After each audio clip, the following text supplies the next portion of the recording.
What if the person you were destined to love believed they were completely unworthy of being loved? What if every time you reached out your hand, they slapped it away? What if saving them meant watching them destroy themselves over and over again? Come on, there's room for two. I'm fine right here. I owe you. Come on. We're not ready. I don't understand you. I don't understand you either. This is the heart of redeeming love, a story set during one of the most brutal periods in American history, and it will challenge everything you think you know about romance, redemption, and the terrifying power of unconditional love. You don't own me. Need water. Gets cold at night. That way's paradise. That way is home. Your choice. California, 1850. The gold rush has transformed the West into a lawless frontier where desperate men chase fortune and usually find ruin. In a town called Paradise, irony drips from every corner. There is no paradise here, only mud, violence, and sin. And at the center of it all stands a woman known only as Angel. She is the crown jewel of the local brothel, the most sought-after and expensive woman in the territory. Men travel miles just to be in her presence. But behind those stunning eyes lies something disturbing: emptiness, complete and total void. Angel is not really alive. She is simply existing, trapped in a body that has been used as currency since she was a child. Her story begins years earlier with a little girl named Sarah. Sarah was born into tragedy. Her father, a wealthy married man, rejected her the moment he discovered her existence. She was the shameful product of an affair, and to him, she was nothing but a stain on his reputation. When her mother died, Sarah was left alone in a world that saw her as disposable. At just 8 years old, she was sold to a predator who recognized her potential value. That was the day Sarah ceased to exist. In her place rose Angel, a creature designed purely for survival. Angel learned to shut down her heart, her hopes, and her humanity. She became exactly what the world told her she was, an object with a price tag. Fast forward to Paradise. Angel is now a grown woman, controlled by a ruthless madam called the Duchess. She lives in a gilded cage, pampered yet imprisoned. Every night is the same routine of painted smiles and hollow encounters. She has accepted her fate. She believes this is all she deserves. Then everything changes. Michael Hosea is a farmer. He is simple, hardworking, and deeply spiritual. He lives alone on his land, content but lonely. One day he travels into town for supplies and sees something that stops him cold.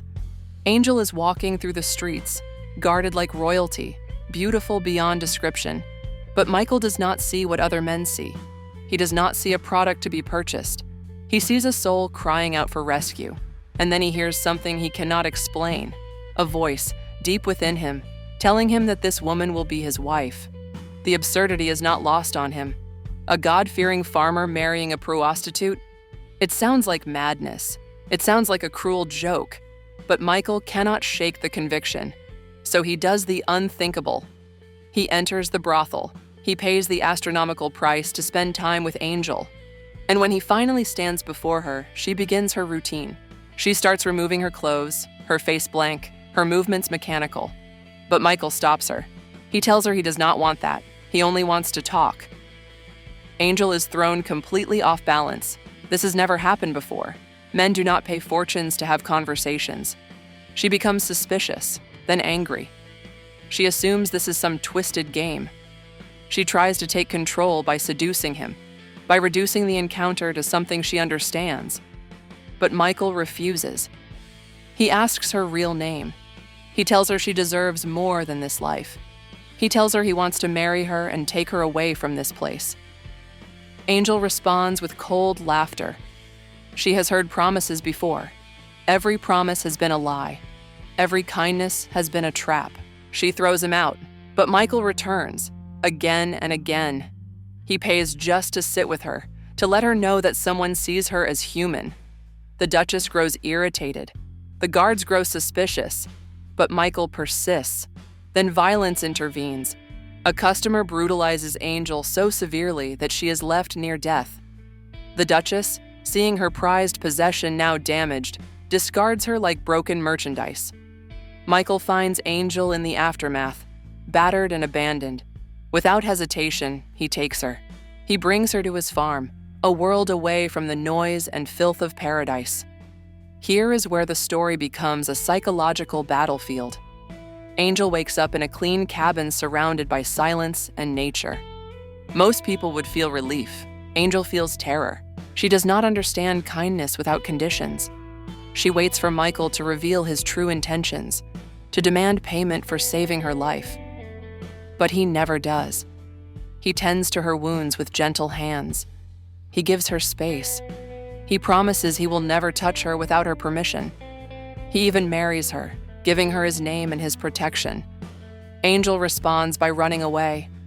The first chance she gets, she flees back toward the city, back toward the darkness she knows. Michael finds her and brings her home. She runs again. He brings her back again. The cycle repeats, each time more exhausting than the last. The audience watches in frustration, wanting to shake Angel and tell her to accept the love being offered. But that is not how trauma works. Angel has been programmed to believe she is worthless. Every act of kindness feels like a setup for greater pain. There is a pivotal scene where Angel tries to seduce Michael aggressively. She wants to prove that he is just like every other man. She wants to expose his goodness as a facade. If he uses her body, she wins. She proves that love is fiction. But Michael restrains her. He looks into her eyes with an intensity that is almost frightening and tells her that he loves her too much to treat her that way. He rejects the only currency she has ever known. This breaks something inside Angel. Slowly, painfully, she begins to change. She learns to cook. She works in the garden. She experiences moments of genuine peace. But healing is not linear. When someone from her past appears and threatens to expose her history, shame overwhelms her. She convinces herself that she is poison to Michael, that her presence will destroy his good name. In what she believes is an act of love, she leaves him permanently. She returns to the brothel, but she is no longer the same woman. The light Michael showed her has made the darkness unbearable. She cannot pretend anymore. She sees her former life with new eyes, and it horrifies her. Michael comes for her one last time, but instead of dragging her away, he does something unexpected. He tells her he loves her. He tells her she is his wife, and then he leaves. He walks away. He finally understands that he cannot force salvation upon someone. She must choose it herself. This is the turning point. Angel stands at the crossroads of two lives. She can remain in chains, or she can fight for freedom. She chooses freedom, but not by running to Michael. First, she must find herself. She leaves the brothel and begins a journey of healing. She works with other broken women. She reads scripture.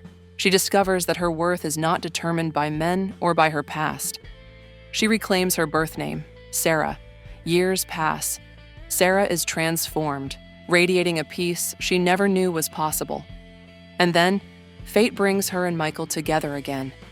He sees her and barely recognizes the woman before him. She is no longer the hollow shell he rescued. She is whole. She is strong. This time, she is the one who reaches for him. She apologizes. She declares her love. She kisses him. They return to the farm and build a life together. They have children. The final image shows Sarah looking over the valley, holding her baby, her eyes filled with warmth and hope. The frozen emptiness is gone forever. Redeeming love asks difficult questions.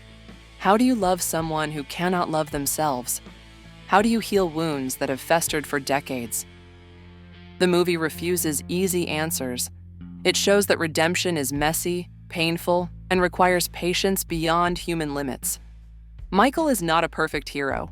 He struggles with doubt and anger. Sarah is not a passive victim waiting for rescue. She is a warrior fighting her own demons. This story resonates because we all carry scars. We all have moments where we feel unworthy of love. And we all hope that somewhere, someone will see past our failures and choose us anyway. That is the power of this film. It does not offer a fairy tale. It offers something better. It offers truth wrapped in a love story that will stay with you long after the credits roll.